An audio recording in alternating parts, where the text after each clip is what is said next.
Fabian Nicieza is writer and editor who is best known for his comic book work and is the co-creator of Marvel's Deadpool. He has written hundreds of titles for Marvel and DC, including X-Men, X-Force, New Warriors, Cable, and Robin. He has edited diverse comics from Ren and Stimpy to Barbie, and has done intellectual property consultation on Hollywood franchises, including Pirates of the Caribbean, James Cameron's Avatar, Transformers, and Halo, among others. And he is here tonight to discuss his book, The Self-Made Widow. We are so excited to have him here. Super cool guy, probably one of the coolest we've had. So I'm just going to let him take it away. And we'll have a Q&A as well after. I know I heard a lot of great questions before. So if you have any more, we'll do a Q&A towards the end of the event and then a signing line. So thank you guys. Thank you very much, Victoria, and thanks everybody for coming out. I've been told I have to do a reading from my book, right? It's only the second time I've done a reading from one of my books. I feel really awkward doing it, just so everyone knows, because I come from the comic book industry, and as I'm reading my work, I expect there to be sound effects appearing over my head like the old Batman TV show. So forgive me if I stop while I'm reading and take a moment to be kind of amazed that I'm actually reading from my own book, because I find that's pretty curious in and of itself. The Self-Made Widow by Fabian Nicieza, but that's okay. Sorry. It's been pronounced every way possible under the sun. And I asked you too. So sorry about that. Part 1, Only the Good Dies Young. Chapter 1. Derek Good rarely had pleasant dreams anymore.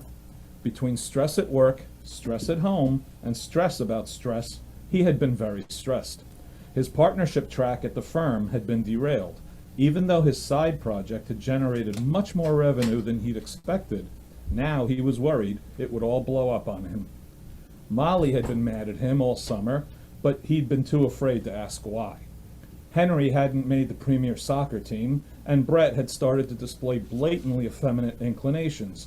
For Derek, surprisingly, that had become a source of tremendous pride, though for Molly, unsurprisingly, a source of tremendous anxiety. All things considered, when Derek went to sleep that night, it was understandable that his subconscious would be working overtime. His dream started off in quite a pleasant manner. It was a perfectly crisp summer day, no kids in the house. He wondered if it was even his house, since there were empty glasses left on the kitchen island, and one couch pillow seemed slightly askew, which Molly would never allow. He opened the stainless steel refrigerator to find it completely filled with Kentucky bourbon barrel ale. He grabbed one, then a second, and strolled into the backyard. Curiously, Molly was digging a hole in the walking garden. More curiously, she was wearing a black string bikini. She hadn't worn a bikini since she'd gotten pregnant with their oldest, Henry. 38, and after 2 kids, in a dream or out, she looked great. Runner's body, flat abs, and her breasts were pre-kids. It was his dream, so he rolled with it. Her body glistened with sweat, and her lean, tight legs were smeared with topsoil. She looked incredibly sexy. That was the thing about Molly, cold as ice, but hot as hell. Derek shielded his eyes from the strong sun. The light was ridiculously bright. He asked, "What are you doing?" "Digging a hole," she said. "What for?" She didn't respond. But when she thrust the spade into the ground again, Derek clutched at his chest. Molly dug into the ground again, and he collapsed to his knees. He tried to get her to stop, but the words came out garbled. She looked at him. She smiled. She went in for a third shovelful. He gasped for breath, but none came. Did people breathe in dreams? Derek wondered. Molly dug the shovel one more time with greater force. She slowly twisted the shaft so that the blade ground into the dirt with a sickening scrape. To Derek, it felt like her every move was twisting his chest into knots. He thought about the boys and how unfair this would be to them. He wished he could see them again, but the sun was too blinding. "Wow," he muttered, "that light is really bright." And then Derek Good died.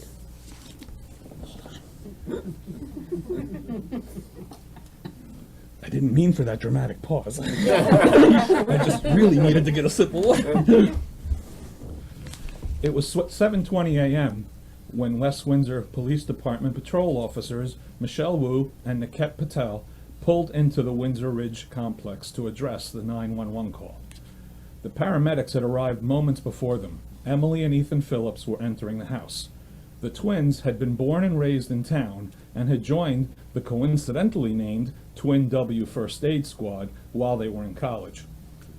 There was a third car in the driveway that led to the three-bay garage. Michelle assumed the husband and wife kept their cars inside, and their children weren't old enough to drive. Had Molly Good called someone before she called the paramedics? More people in the house meant more emotion to deal with, and Officer Wu despised human emotion. "I hope I don't have to string up a perimeter," muttered Niket, a joke between them, alluding to the murder of a gas station attendant last year, in which he had spectacularly lost a wrestling match with a roll of crime scene tape. "Pretty sure it'll be natural causes," Michelle replied, to Niket's great relief. They were greeted at the front door by a woman with a Cheshire smile. It looked sincere, but also entirely inappropriate for the moment. She had shellacked blonde hair with large, inviting eyes. Michelle was unnerved, less because of the woman's warmth and more because the officer recognized her. But from where? "I'm Crystal Burns," she said. "I'm Molly's best friend. She's upstairs with the paramedics." Officer Wu noted that Molly Good's two sons were sitting in the kitchen. The younger boy cried as his older brother consoled him. The house was immaculate, practically sterile. As she mounted the half-turned stairs, Michelle caught a ray of sunshine coming through the foyer window and couldn't see a single particle of dust floating in the air. They stepped past Molly, who stood by the entrance to the master bedroom, tissue in hand, but not a tear in her eye. Michelle noted a flash of tentative recognition in Niket's eyes. Molly looked as familiar to the two patrol officers as Crystal had. The paramedics were inspecting Derek Good's body. He lay in his bed, his hands frozen where he had clutched at his chest. His eyes remained wide open, staring at the ceiling. Heart attack was Michelle's first thought. He wore a faded Creed t-shirt from their 1999 Human Clay tour, which Michelle assumed he would never have worn had he known he'd be dying in it. Plaid boxer shorts and white ankle socks completed the regrettable shroud ensemble. He had been a handsome man, tall, with brushback, brown hair that was graying at the temples. He was in good shape. Both of the Goods were. Michelle eyed Molly, who wore an Alala Essential long-sleeve workout shirt and a Vuori performance jogging pants. That was almost $200 worth of workout clothes just to greet the paramedics. That was on the high end of unnecessary, even by the standards of West Windsor, New Jersey. Molly Good was pristine. Loose auburn hair, uncolored, bounced in a bob at her shoulder. She still had freckles, which gave her features a youthful glow that contrasted with her stern demeanor. She was 5'7", thin and taut. It was clear Molly exercised quite a lot, Michelle thought. No hidden bag of Reese's peanut butter cups in this one's night table drawer. "I'm sorry for your loss," Michelle said. Ethan Phillips said, "Patient is non-viable. We have to call the medical examiner." "I didn't hear anything," Molly said. "I woke up at 6:45 to get the kids ready for school, and I thought he was still sleeping. I heard his alarm go off from the kitchen at 7. When it didn't stop, I came up to see why, and he was, she hesitated. When Ethan Phillips caught Michelle's glance, the paramedic said, "Rigidity has set in. I'd estimate time of death was about," she looked to her brother, "4 hours ago?" "Give or take 30 minutes, her brother confirmed. "Give or take," Emily agreed. The doorbell rang. Crystal's loud voice echoed from the foyer as she let someone in. Michelle peeked out from the bedroom over the foyer railing. Another woman had arrived, short, thin, with tightly cropped, wavy brown hair and a raspy voice. Michelle recognized her, too, and then she remembered where she knew these women from. "Shit," she thought. "Molly, Bree is here," Crystal called out, her voice echoing. "Excuse me," said Molly, as she went downstairs to greet Breanne Singer. Niket had also come to the same realization as Michelle, saying, "Those 3 women." "Yes," Michelle replied, with dread in her voice. The doorbell rang again. With unintentionally synchronized timing, Michelle and Niket turned to look at each other. Incapable of ignoring the bug-eyed fear on the cops' faces, Ethan asked, "What's wrong?" The front door opened to the piercing wails of a crying baby. Lungs capable of rattling the $3,000 foyer chandelier blasted their noise through the house. "Veshya ki santan," Patel cursed in Hindi. They could see her downstairs. Her, Andrea Stern. She held her 11-month-old baby in a diaper bag with her right arm. Completely indifferent to the child's howling, she hugged Molly with her free arm. Her dark curly hair was shorter and less enraged than the last time Michelle and Niket had seen her. From a circumference standpoint, Andrea had deflated about 85% from the size she had been during her pregnancy. Michelle quickly did the math and couldn't reconcile how the woman had given birth to a 50-pound baby. Andrea whispered something into Molly's ear. Molly nodded. Michelle Wu took a step back as Andrea, still carrying the fleshy foghorn, made her way up the stairs. She entered the bedroom, nodding politely, no, sarcastically, at Wu and Patel. "Officers," Andrea said in a sweet, lilting voice that fought against its native Queen's accent. Remaining indifferent to the child's incessant wailing, Andrea stopped just inside the doorframe and scanned the room. She absorbed every detail. The positions of the covers, Derek's frozen posture, the alarm clock on the side of the bed. The master bathroom door was open so she could see the double sink counter where everything was arranged in a strict, regimented manner. The baby kept crying. Michelle noted it was another girl. That made 4 girls and 1 very outnumbered boy. The paramedic siblings looked uncertain as to what was going on. By now, nearly everyone in the sister towns of West Windsor-Plainsboro knew who Andrea Stern was. Besides having solved the murder of Satkusa Smal and having severely damaged the reputations of the West Windsor Police Department and Township Administration, she also had become a month-long global viral sensation. A video of her water breaking in the middle of the heavily attended news conference last fall had made the rounds, exploding on Twitter before going through several TikTok variations. It had been entertaining, though hollow revenge for those who had blamed Andrea for shattering the illusion of their storybook suburban lives. Andrea was an investigative savant who should have been an FBI profiler, but had ended up becoming a baby-making machine. While still in high school, she had solved the case of Emily Browning, missing in South Brunswick for 20 years. In college, Andrea had cracked New York City's notorious Morana serial killer case. She had also gotten pregnant before graduating, which had derailed her goal of working for the FBI. Over the past year, she had become a semi-regular fixture at police headquarters as Detectives Rossi and Garman had taken to requesting her advice on several cases. Even the mayor, who happened to be Officer Michelle Wu's mother, had asked for Andrea's input on administrative matters a few times. Now, just as she had the first time the officers had met her, Andrea Stern was performing what the media had come to call panoramic immersion.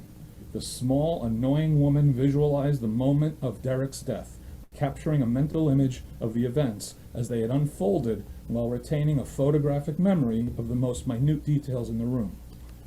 The first time Michelle had seen Andrea do this, at the gas station where Satku had been killed, had unnerved her. This time, the officer was thankful as Andrea snapped out of it quickly and looked at her baby with a bemused, gentle smile. "Hey, Jojo," she cooed. "You smell like 50 pounds of shit in a 5-pound bag." She spun the crying baby onto the bed right next to Derek's body. She slung the diaper bag so that it practically landed on the supine corpse. She removed the baby's diaper, which smelled like a Taco Bell had relieved its bowels in the middle of another Taco Bell. She removed wipes and a fresh diaper. Then, as if by prestidigitation, she cleaned and changed the baby with such speed that Michelle needed a slow-motion replay to confirm it had actually happened. "That was a super stinky poop," Andrea baby talked. The baby stopped crying. Stern slid her arm through the diaper bag strap and, in a pirouetting motion, scooped up the baby with the same arm. Jojo giggled. Michelle guessed that by the 5th child, spastic grace just became muscle memory. Andrea looked at Wu and Patel. Has anyone been in the bathroom since you arrived? They shook their heads in unison. Did you touch anything on either of their nightstands or in the bedroom? In the bathroom? They shook their heads again. Did you call the medical examiner? They nodded. She smiled at the cops. Look how much better you guys are getting at this.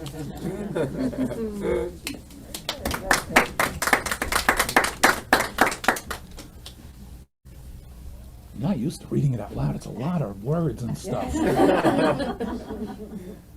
Did a single sound effect appear over my head as I was reading? When she pirouetted, did you see whoosh over my head or anything? So, this is the second book in what is currently a 2-book series. The first book is called Suburban Dicks, and it came out last year. It was nominated for Edgar Award and a Seamus Award for Best First American, or for Best First Novel by an American Author in mystery categories. I like to call Suburban Dicks an award-nominated but not an award-winning book. But they'll never take away the nomination, so I can always say it's Edgar nominated. Unfortunately, Self-Made Widow won't be nominated for Best First Novel by an American Author, which kind of disappointed me because maybe it's the last nomination I'll ever get. But the books are a source of incredible personal validation for me.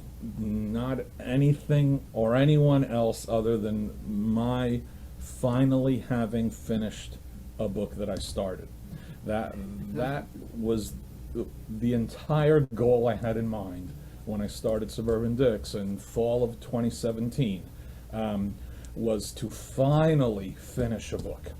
And I had tried multiple times over the course of the last 25 years, and I've been a professional writer, earning a living as a professional writer for 35 years, but the amount of time, effort, and energy it takes to write a book is pretty substantial, and you have paying work right here, and you have bills over here.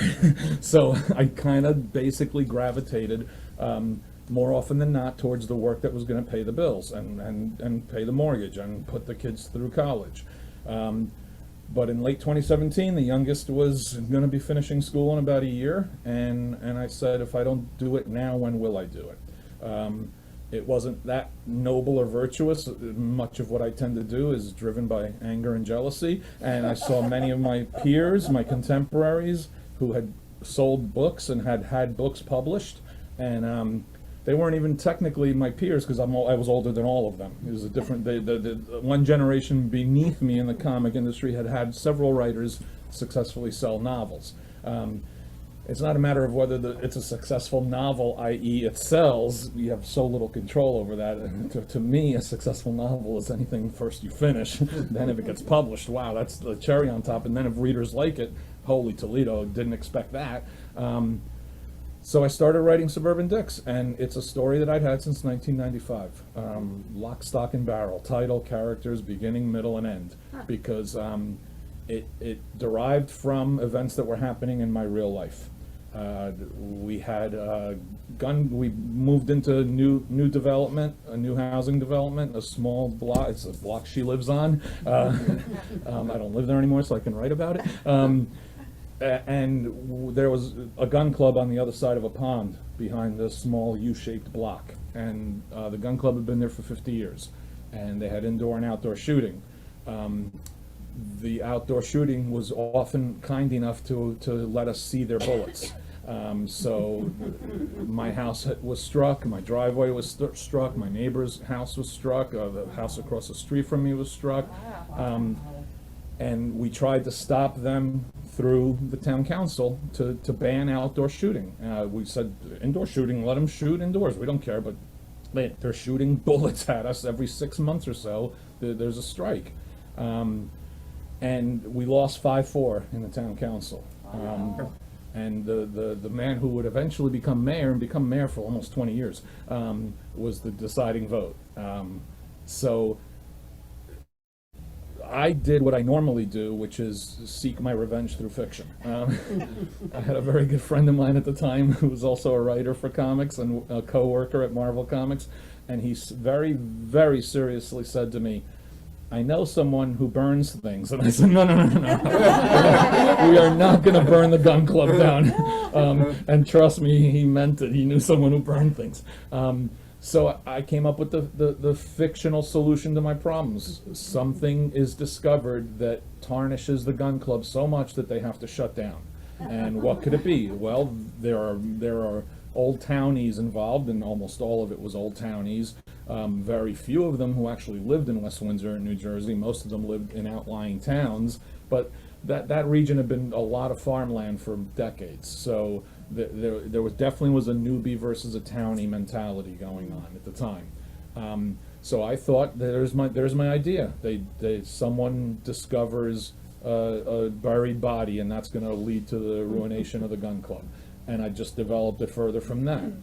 And then I took 25 years to write it before I actually wrote it, and it really evolved and changed thematically from what that simple idea was. And the thematic change, which is really what Suburban Dicks is about, it's white fear of demographic change, and our all collective fear of different people and the other. And that just became the underlying theme of the whole book. I'm an immigrant to this country, but I came here when I was 4 years old, so I've been here longer than some of you have even been alive by far. And I just have always understood, not on a level that actually ever really affected me, but on a level that I was aware of that sense of the other. So if my parents were talking to someone at a retail store when we first came here and everything, I distinctly remember the roll of the eye, the discomfort, because their accent was awful, you know? I didn't feel it personally as much because, you know, I went through school here and everything else, but, you know, when I lived in an apartment complex, I didn't get invited to the birthday parties that the kids were having at the houses across the street. And Kathy, who's known me for 40, 50 really years, long time. she will attest that just as easily could have been because I was such an ass. It didn't have to be because I was the semi-tan boy. So I wanted to infuse the book with that. I'm not a mystery writer. I was barely a mystery reader per se. I've read them on and off, but it's not a genre that I dive into. But the mystery to me is the impetus to reveal and talk about aspects of our lives, you know, and it resonated with a lot of readers in a positive way, and I like that. The second book, The Self-Made Widow, is about a detective investigator savant who isn't able to do what she really should be doing in her life. And now, having had a taste of accepting and acknowledging that in Suburban Dicks, realizes that she is going to do this. It's just a matter of when, you know? She has 5 kids, and she's not in a great marriage, but she knows that she is an investigator. She is a detective. She is an FBI profiler. So in the second book, Andrea Stern has a little more patience than she had in the first book. And she's in a slightly better place. That makes it all the more challenging for her when one of her friend's husbands dies of natural causes, because she's going to suspect it was murder. How someone dies via murder by natural causes is kind of the thrust of the book, because she's in a little bit of a wilderness in this book, because she's not even 100% sure if she's doing this because she needs to do it or because she's seeking justice for a murder. And many of the people in her life begin to doubt what it is she's thinking when the medical examiner, the wife, the doctor all say that he had a pre-existing heart condition and it was just a matter of time. It could happen. The impetus of this book was just a few years after the impetus of the first book. Because a very close friend of mine, a co-worker at Marvel Comics, passed away at 43 years old of a heart attack. And he was vegetarian, he was an avid jogger, he was a wisp of a man, he weighed nothing. He had a congenital heart defect that he knew about, but we didn't know about it. And he had recently remarried, and his wife knew about it. So at the wake, actually, where we were there, it was like 200 people came to the wake, because he was a really well-liked guy in the comic book industry. Not me, but someone else, I promise, said, what if Catherine killed him? And it was just black humor. It was just a way to get through what really was just a really ugly situation. And we laughed, that uncomfortable laugh, but me being me, thought, what if she did kill him? And I remember leaving the wake, and in the back of my head, I said, that could be the sequel. The sequel to what? I had never written the book to begin with, but I knew that I had the sequel. And The Self-Made Widow is indeed the sequel, whose idea I had back then as well. I'm pretty proud of the fact that I got to do this so late in my career. In hindsight, I'm incredibly fortunate that it took this long for me to do it, because I think I'm better at it than I would have been. I tried writing books several times. I've said a few times in interviews, there's nothing sadder than a bad James Ellroy impersonation, and that's what I was trying to do for a while. And it was just like, I'd read my own work and I just toss it. There are multiple past laptops that all have somewhere in their hard drive, files that I just tossed into the trash because I didn't like what it was. Suburban Dicks was the first time that I liked it enough to keep going, and then have people read it, and then they told me keep going. And I wrote the whole first draft. It was way overwritten. The first manuscript was about 550 pages long, which is way too much for this genre and this what the publishers want. And I hired a freelance editor who's really good. Her name is Ellen Lamb, and she read it and said, "You got to cut." And I said, "I know I got to cut. What do I got to cut?" So she gave me a whole bunch of pointers, places to cut, but also tips for cutting. And I did, and I cut like 100 pages out of it. And then that's when I had an agent look at it, and he said, "We love this. We love it. We want to represent you." And I was like, "Wow, this is cool. I didn't expect I was going to get agency representation." And then he goes, "But we want you to cut a lot." So I cut another like 50 pages out of it. And I think I got the manuscript down to 425, and that's when I said, "Listen, if you're going to take this out, let an editor who might want to buy it tell me what I have to do more." And I got really lucky. It was really kind of cool. We had 6 publishers wanted to buy Suburban Dicks. Because multiple publishers wanted to get it, they got into an auction, which raised the price of the book, not to ridiculous levels, but it just raised the price of the book. But more importantly for me, because the bidding really got to be 2 finalists, they both started to bid on a 2-book contract instead of a 1-book contract. So I knew I had my sequel built in. My problem now, though, is that I wrote this during the beginning of the pandemic. I started in March of 2020, and I finished the first draft in November of 2020. And we are sitting right now here in, what are we, in June still, or are we in July yet? We're in June of 2022, and I haven't written a 3rd book yet, which is really vexing and annoying, but that becomes the business end of it, which is really frustrating. The publisher wants to play a cat and mouse wait and see game. They got to see if it sells well enough, et cetera, et cetera. The agent wants to play a cat and mouse wait and see game because he wants to see what the best deal could be. And I feel like, honestly, I'm kind of trapped in the middle right now. So I hope that there's a 3rd book. I have the whole book is already broken down basically by chapter, and I have ideas, very solid ideas for 4, 5, and 6, mostly because they're thematically based. Because I'm not a mystery writer, I don't think about what's the MacGuffin, who done it. This is not even a who done it. This is a why done it. And because they're thematically based, I know what the underlying themes are for the 3rd book, the 4th book, the 5th book, and that's how I try to figure out what the murder mystery is, based on what the theme of what I want to write about is. This book's themes are about, how should I put it, the stultifying, difficult challenge of daily life in suburbia and marriage.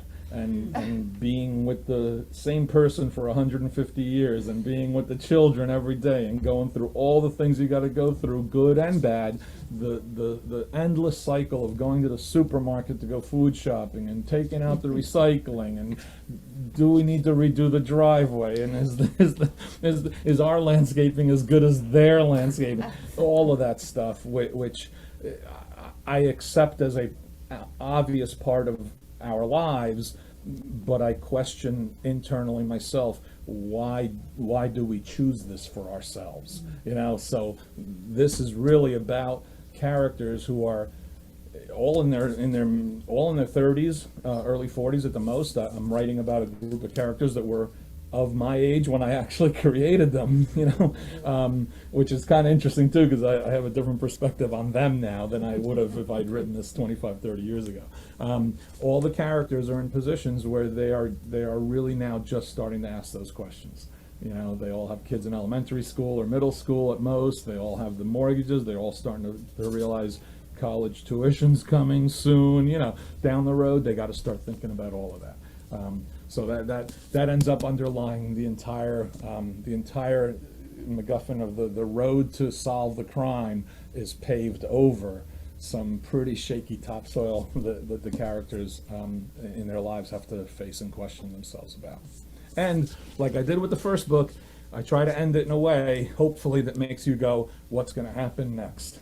So my last line is purposefully intended to make you, the reader, go, I want to read the next one now, and to me that means evolving and moving the characters forward. It's not a book series, I hope, that would be like some that you see where you can read 25 books and the characters tend to be in the same place by book 25 that they were in book 5. To me, it's because it's a main character that has 5 children. Their children's lives evolve as they get older. So I'm not going to ever solve 6 crimes in 1 week in West Windsor, New Jersey. There's not Angela Lansbury's solving mysteries in a small Maine town that has more people murdered in it per capita than anywhere else on the planet. So because I want to evolve the children's lives, that means that time moves with these characters. And I hope, because I know where I want them to go, I hope that I get, her oldest daughter Ruth is in 6th grade. I hope to get to write her when she goes off to college. So we'll see what happens. Thank you very much. What next? How did you come up with the title? That's what attracted me. I was like, oh, this sounds like a great book, The Self-Made Widow. I wish I could take credit for this one. I can take credit for Suburban Dicks because that was the title way back when. My editor, Mark Tavani at Putnam, came up with the title. Okay. It actually, we found out after the fact that there's been at least one book from like 1917 or 1920 that had the title The Self-Made Widow. But we bounced back and forth probably 40 titles. And none of them were neither one of us, even some of the ones I pitched him, I was like, I guess here, what do you think? And some of the ones he pitched me, he was like, I don't know, what do you think? So he bounced this one off me, and I said yes. And he goes, really? Because I've had this title sitting around, and it really works for this. I go, it's perfect. I'm fine. Let's go. I give him all due credit all the time, easily. My original working title for this that I wrote it under was the Cellulitists, which is what she calls her friends in the book. It's a combination of cellulite and elitist, or cellulite and elitist. So I combined those 2 words, and he said, "There's no way that's going to be the title." And I said, "Okay." It's a fun game, actually. That's a part of the publishing thing. The title's really important to a book. And sometimes authors have the title and they know what it is, and other times they don't. I had the Cellulitists for 20 years, but I never necessarily thought that would be the title of the book. It was just my working title so that I understood what I was writing about. Suburban Dicks, on the other hand, was a title I had since 1995. Always loved it. Never once thought that a publisher would buy it with that title or publish it with that title. And when we were doing the multiple publishers interested in the book, a couple of the publishers outright said, we're not, we love the manuscript, we can't sell it with that title, it can't be called that. And I was like, I just played the game and said, okay, fine, I'm more than willing to change the title, because I was. We tried a couple different titles before we even went out to publishers. The agency, my agent at UTA, United Talent Agencies, said, we probably are going to need a new title because I don't know if we're going to be able to sell it with that title. So we came up with a couple different titles, and internally at UTA they go, no, let's just see what happens. Let the publisher decide. Let's not us decide for the publisher. And there it was in Walmart, Suburban Dicks, right there in Walmart. They didn't even have to put a little brown wrapper around it or anything. But it's a generational thing too, because we know what Dicks, we know what the slang for Dicks is, but most younger people don't. My son asked me about it. And Yeah, I'm like, it's not what you think. I know. I Yeah. had it in my lap in here. Mom, what do you read? I said you have to understand your baby and the way he's I had it in my, You should have just told him it's a porno book. I had it in my lap I said, before he got here, and there were a couple of envelope. girls. I'm like, young adult looking over there. I'm just like, I'm not reading this in front of them. Go ahead. I get it. We've wondered, we've talked, did it hurt the book in terms of its ability to sell off the shelves or not? We don't know. So many people have responded to us, I got it because of the title. I love the title. I saw it in the store, and I was really curious about it. I read the review because of the title. So, but those are the ones who got it. You don't know about the one who will buy it because they saw the title and they were... I didn't get it until right now, and I was fully interested because of the title. Oh, that's so But, funny. like, now that I'm thinking, like, oh, Dick Tracy, like, that type of Yeah. thing Yeah, makes sense. it's slang for private detective. Yeah. And at the age we are, we grew up with that as the movies we watched on TV that had come out in the 40s and 30s and whatever. So we knew the term. But I was well aware that by the time when I originally came up with this, that term was already on the far end of the rubber band stretch. So 20 years later, Yeah. we've lost an entire, 2-3 generations of readers who won't quite get the term. So I spell it out in the book. I have the characters explain it to each other in the book because they're all 30-something-year-old characters too, But look, it was always I wanted this to have a subtitle of Suburban Dicks Mystery, but the publisher wasn't sure if that would scare people off if they knew it was book 2, because they wanted it to be a standalone novel, which I tried really hard to make it a standalone novel. I allude to stuff that happened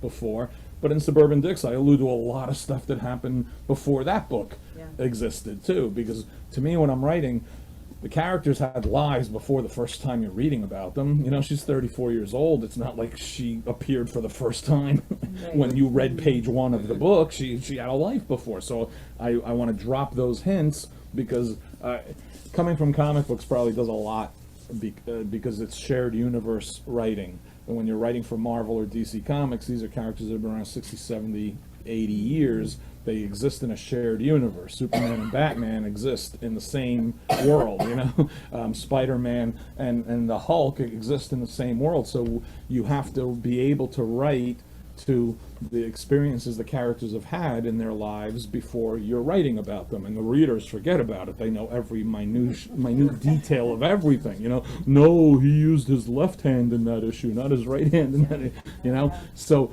you have to be aware of that. So anytime I write, I'm always thinking of a much greater story world. I'm thinking of their past, their present, which is what I'm writing about, but I'm also thinking about their future, setting stuff up. There's things that I set up in both books that won't pay off until book 5 or 6 if I ever get lucky enough to write those. And I may never write them, but I gotta plant those seeds anyway, Yes. So it sounds like you wrote your first book kind of on spec without Oh, totally. knowing. Totally. So, and you mentioned the publisher and agency not wanting to commit. What's preventing you from writing the third book kind of on spec and then just going with that? Well, multiple reasons. It's very hard to sell a series to a new publisher starting with book 3 because they don't have the rights for books 1 and 2, so it's not part of their backlist.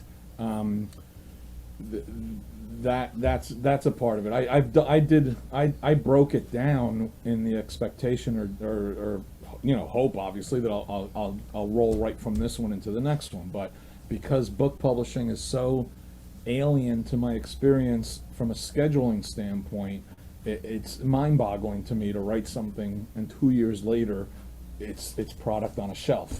that's like out of the realm of what I'm used to, because I've worked for 35 years on monthly comic books.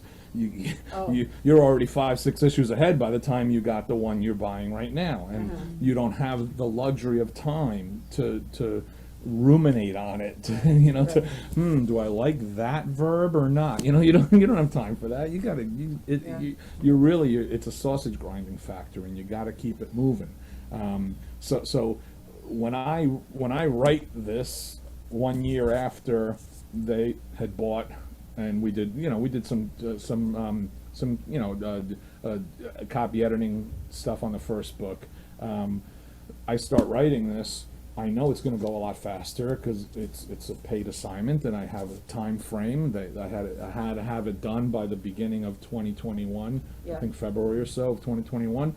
I so much more comfortable writing this one than I was the first one, because the first one, there was sometimes I went a week or two sometimes without writing much at all on the book because I had other stuff I had to do. But I started to realize more and more how much I was enjoying every chance I got to write the book. So I knew that because the pandemic shut us all down, because my wife's job, she works in a school, they were going to go virtual. My daughter's job went on hiatus. My son's classes stopped, so he came home from his senior year in college. And my sister-in-law had lost her job, so she moved in with us temporarily. I had 4 other adults in my house, so I had to just find the furthest corner I could find and hide from them and write the book. And I don't. Looking back on it, I don't even find that too depressing. It was kind of like, I'm just like, keep me away from reality. I have this to do, and that it was a pretty stressful year for all of us. And I got lucky in that I got to get through some of that stress by being able to avoid human beings, because I had a book to write. Yeah. Writers love to have reasons to avoid human beings, because that means they have something to write. If I have to write the third one, if I get to write the third one, I'm ready to hit the ground running. The editor has to go through the chapter outline, which he did on this too, and that's where we really start to look at the structure and the pacing, and are the reveals happening at a good pace, et cetera, et cetera.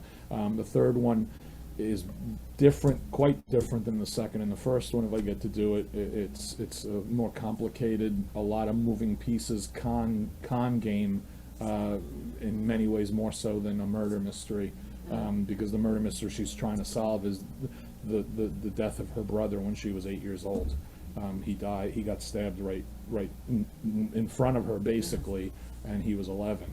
And she that to someone who is a crime solver, that's an outstanding issue that she has to get over. Yeah. For me, her evolution is a 3-book sort of evolution. She's not your weekly TV show private detective, or she doesn't get the job as a consultant to the FBI until she's gotten to a place where she's ready for that, and that's not till after the 3rd book, actually, because she can't be who she's supposed to be if the outstanding death of her brother, unsolved, haunts her in that way, and she doesn't even realize it until the 3rd book, how much that's been inhibiting her life in many ways.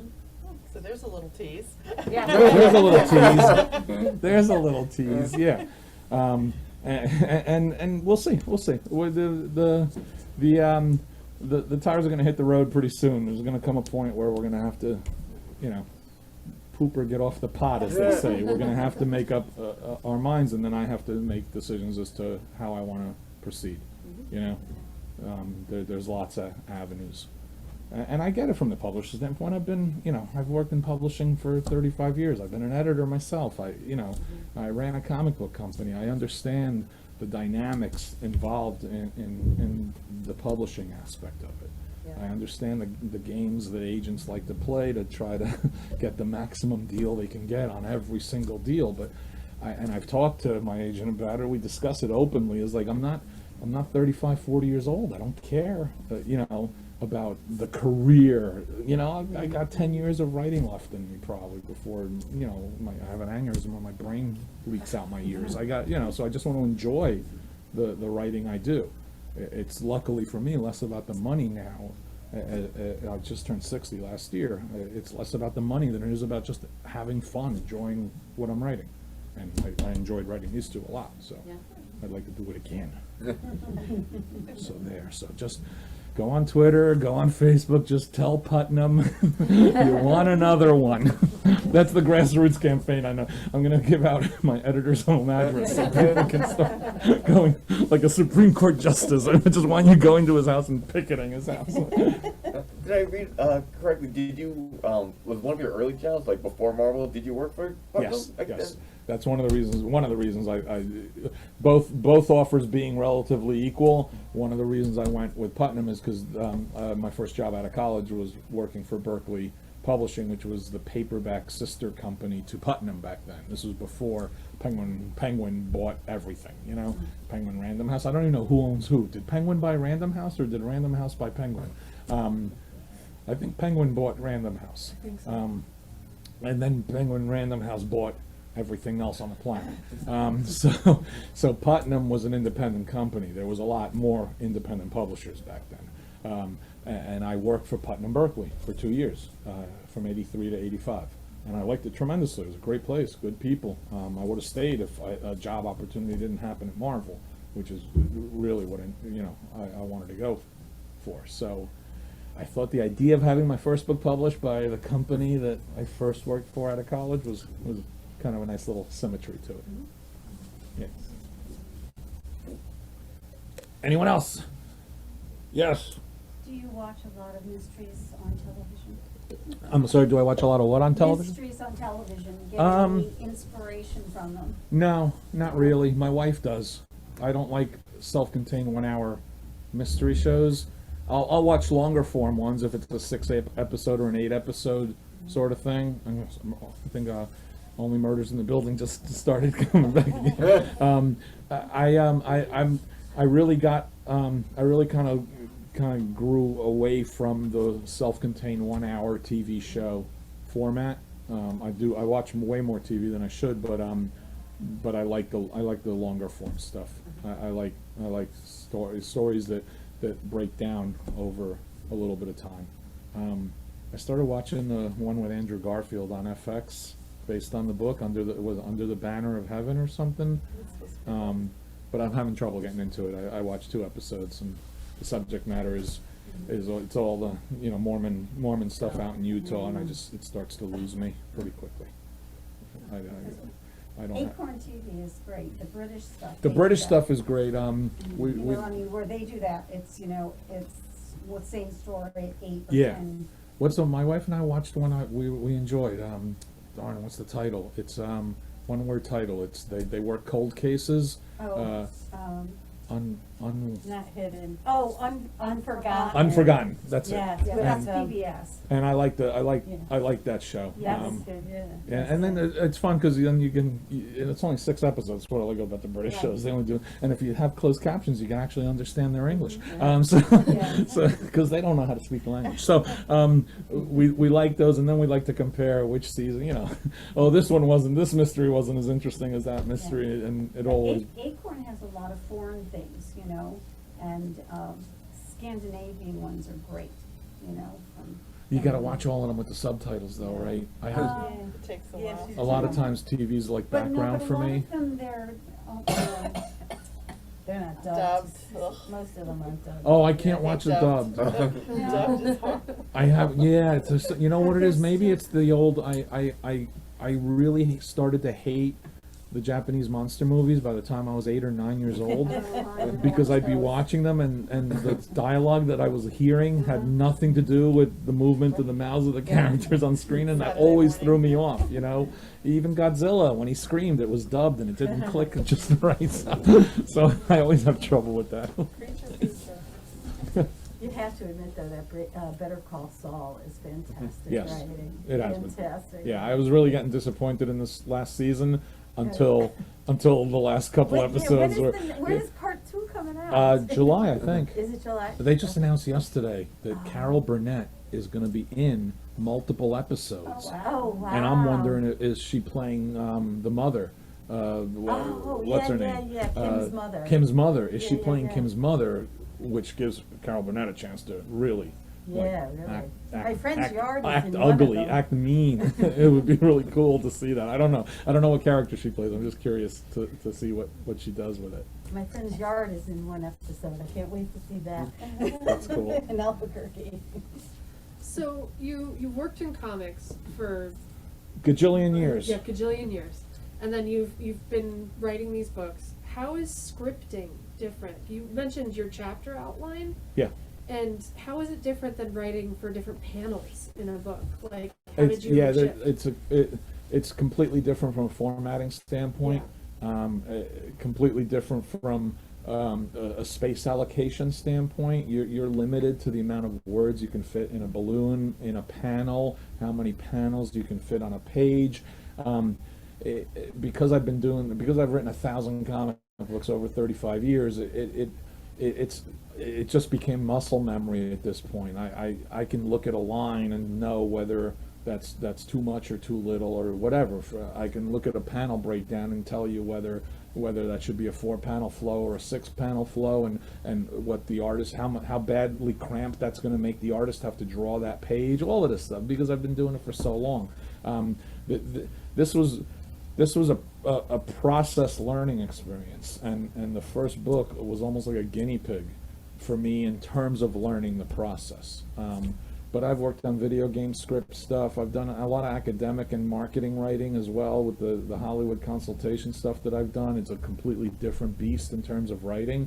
I do these franchise narrative Bibles for different, working with a group of other people in New York. We've done them for a lot of the Hollywood studios on a lot of the major things. I'm working on one now for this metaverse, and it ends up being like a 200-page document, and it's kind of like a brand analysis, and helps define and create concepts for their world. And sometimes I really enjoy doing those, other times it's just work, you know. But I got to be on set for the first Avatar movie during the motion capture stuff, and you haven't lived until you see actors you really respect in a motion capture suit, which is really not flattering at all.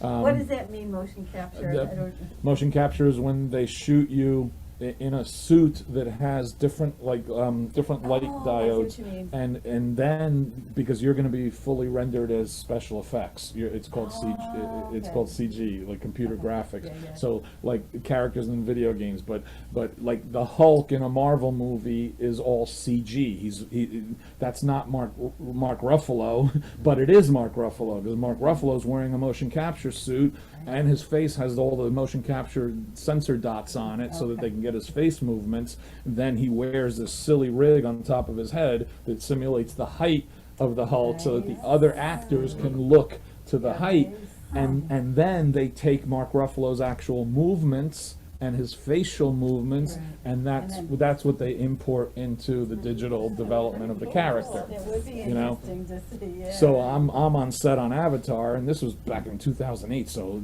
they've really improved the technology even from then tremendously. Avatar was one of the first fully, that had as much CG in it as that, and they look silly. They just look like, they're not flattering at all. And trust me, I wouldn't want to be caught dead in them. So, I wore the Spider-Man costume for a photo shoot when I was like 29 years old, and even that was horrific. So I can't even imagine being in your 40s being asked to wear a motion capture suit. So I've gotten to do a lot of different stuff. So the comic book writing is what I'm most known for, but that's been barely 25% of my writing output on a yearly basis since like the early aughts. You know, it's been well over 15 years since the majority of my workload was comic book related.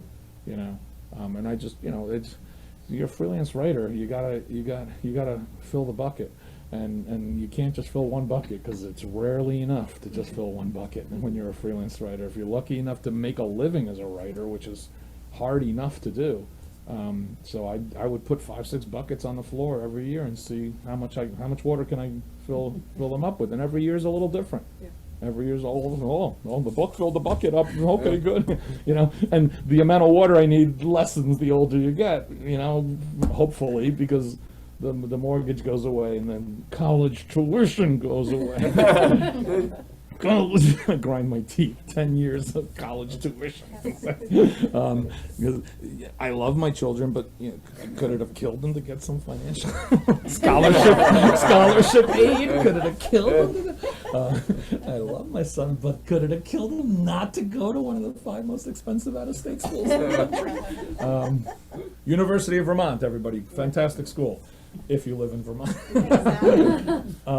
So you know, it's a matter of doing what you need to do, and for too long in my life, in my career, needing to do took precedent over wanting to do, and that's okay. That's life. But you know, then all of a sudden you do something that's yours. You own the copyright to it.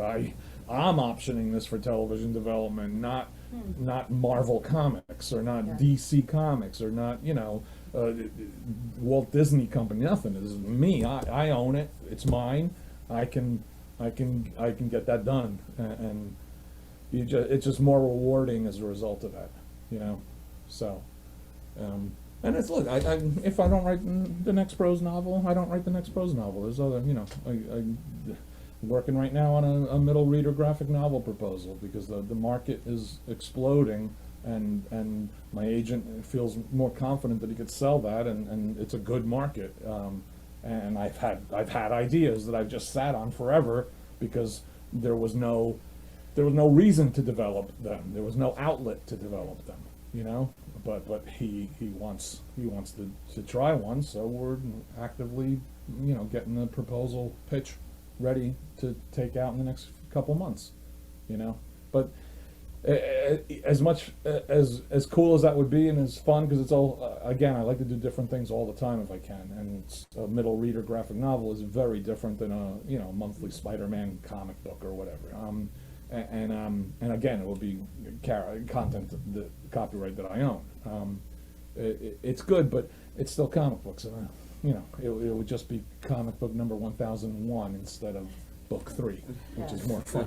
You know, TV script 1 would be fun too. I'll get to that eventually. You know, I developed the 2 months before Suburban Dicks came out, an animated series dropped on a streaming app, because there's no outlets for animated shows anymore like there used to be. A streaming app called Cartoon Channel, with a K, so it's not Cartoon Network, just so you know. Cartoon Channel streaming app. A cartoon that I developed called Superhero Kindergarten. It was based on an idea Stan Lee had with Arnold Schwarzenegger, and the company I'd worked with in the past, and I'd worked with Stan Lee in the past, it was before he passed away, they contacted me and asked me if I could develop it. And I said, yeah, you know, let's talk, and I can develop it. What do you guys have so far? Let me see what you have. And they said, that's it, just Superhero Kindergarten by Stan Lee and Arnold Schwarzenegger. Oh, okay. So that's going to be one of those jobs that just makes me increase the amount of money I'm going to charge. So I developed a cartoon for 4 to 6 year old kids, and it came out 2 months before Suburban Dicks came out. So I don't. The industry, publishing industry, entertainment industry, they pigeonhole you enough that you shouldn't pigeonhole yourself.